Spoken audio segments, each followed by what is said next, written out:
This video is brought to you by Gamersubs. Use code MHB at checkout for 10% off your next order. Last year, I unlocked the Platinum Trophy in Mafia, and it was one of the best Platinum experiences for me of the year. As I said in that video, I love the Mafia series, and by series I mean the first two games, so with the release of Mafia the Old Country just around the corner, I figured now would be the perfect time to get in the Mafia spirit and revisit and platinum Mafia 2, my favourite game in the series. Now, I did have a choice to make before starting. Which version am I playing? I do have Mafia 2 on PS3 with a few trophies unlocked, but since that's what I've been playing on for the past couple of months, I thought it'd be a nice change of pace to dust off the PS5 and platinum the Definitive Edition, which I'll touch on as we go. All I'll say for now is I probably should have just stuck with the PS3 version. But it's been a long time since I've gone back to the 40s and 50s with Vito Scaletta, so let's find out if the game is as good as I remember, and if the platinum is worth your time. Oh, and I also should mention, I'm not playing the DLCs.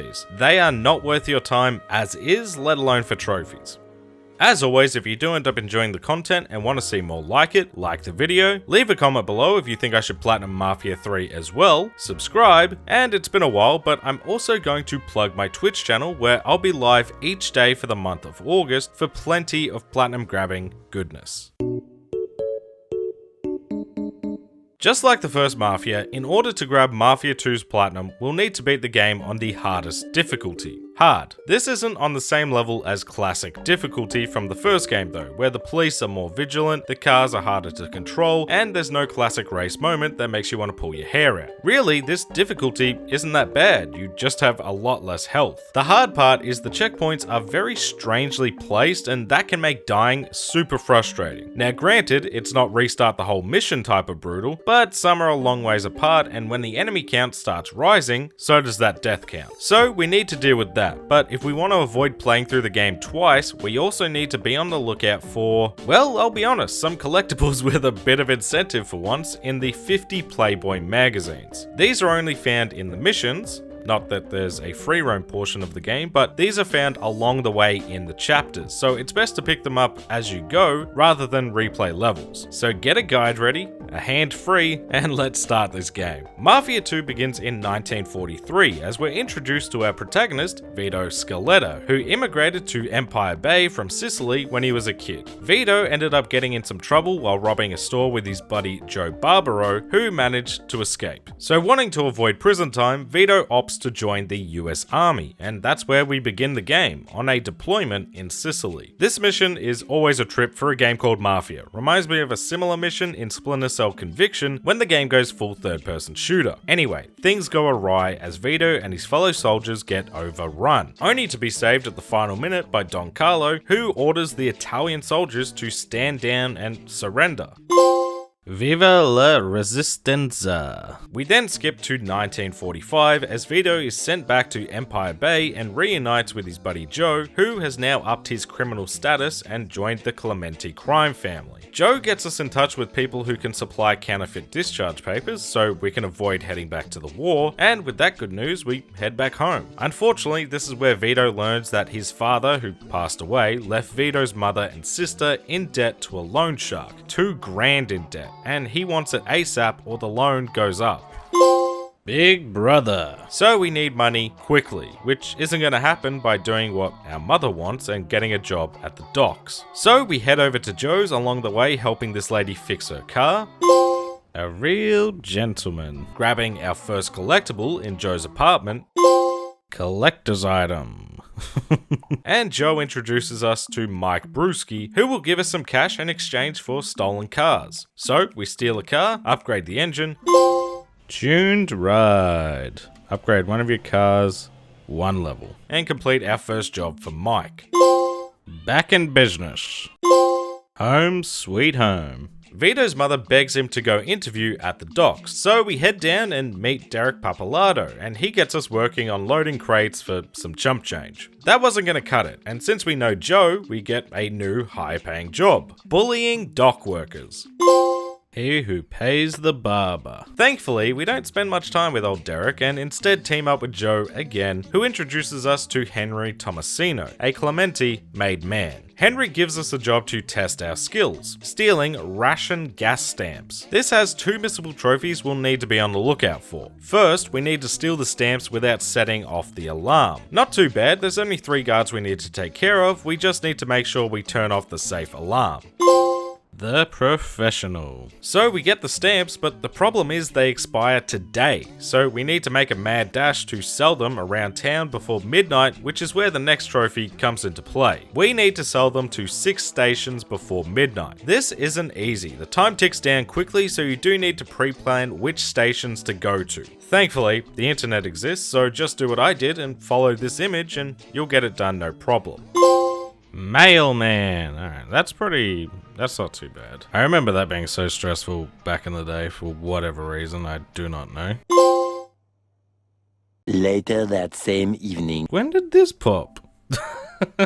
Our next job for Henry has us robbing a jewelry store to get some money owed, which goes tits up almost immediately. When, after we delicately and silently break in, the Irish decide to just crash into the store and get the cops swarming around the area. So now we need to get out with the goods and try not to die.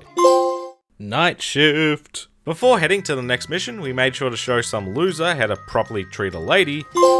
A lesson in manners. And here was our final test to become made men in the Clemente family. We needed to take someone out, staking out his business, and when he arrives, blasting it with MG42 fire, which is where we took out our 50th enemy, the Enforcer, before shooting our way through a bunch of goons and taking down the target. Henry ends up getting shot, so we speed off to a doctor, and now with enough money in our pocket, we pay off our father's debt.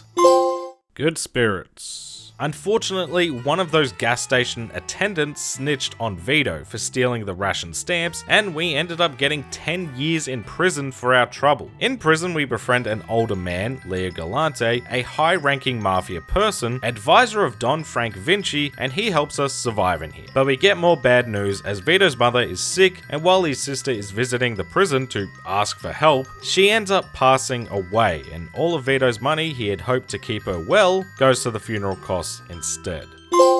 Time well spent. In 1951, just 6 years into our sentence, we get released early thanks to Leo's connections, and of course, we have to reunite with Joe, who is now part of the Falcone family, leaving the Clementes after how they handled Vito's situation. So Joe decides to take us to a strip club with underboss Eddie Scarpa, and a fun night turns sour pretty quick. When driving the drunk boys home, we need to make a pit stop due to the rotting corpse in the boot. But with that, we make a good impression on Eddie and get some work thrown our way.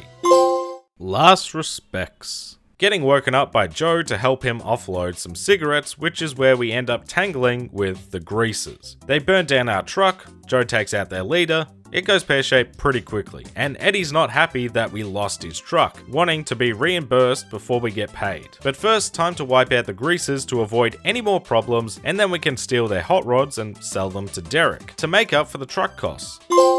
The Wild Ones. Here's where the families start beefing, because the Clementes are believed to have taken some of our guys hostage for information, and we need to find out if that's true or not. Shocker, it's correct, and our old boss Luca is interrogating Falcone's guys. So we start a shoot up, save our guys, get 5 quick headshots. Hairdresser, yeah, let's go. I think that's for, what, 5 headshots? Let's go, bear. Woohoo! Leave Luca to be dealt with, buy a luxury suit because I stink after going through the sewer, sharpshooter, and get surprised by the fact that Joe and Vito are going to become made men. We even get a montage of Joe and Vito enjoying the good life, having a grand old time with their new riches and power. Man of honor. Yo-yo? I started making my way over to Joe's when I got the most generous definition of a 20-meter jump. What? Get rich or die flying. There's no shot I got all 4 wheels off at 20 meters. Fully upgraded a car with my new chunk of cash. Dream handling. and it was time to take care of the Clementi family once and for all. Clementi's dealing drugs, which is a no-go. It's against tradition, so Falcone wants us to assassinate him. So we dress up as maintenance people, sneak into the hotel, place a bomb, and detonate it from a safe distance. Okay, it went off early and didn't take out Clementi, so we botched that one, and had to chase Clementi down and take him out in public. During the chaos, Joe's buddy Marty ends up dying, and it shakes him pretty bad, drinking himself stupid, accidentally killing a bartender, and now here we are again getting rid of another body. Hey Joe. Checking out. We're greeted by a friendly face knocking at the door following the hit. Henry's back and he wants to join the Falcone family. So Eddie gives him a test. Take out Leo, which obviously Vito isn't okay with, but we have to play it cool until we can sneak off ourselves and warn Leo. Now getting to Leo is a tough task as is. That time limit is pretty brutal, but actually warning Leo without being spotted is pretty easy as we sneak out the window before Henry can complete the hit. We also learned from Leo that Falcone just wanted more territory for his own drug dealings. That's why he knocked off Clementi. So the world's starting to fall apart here for Vito.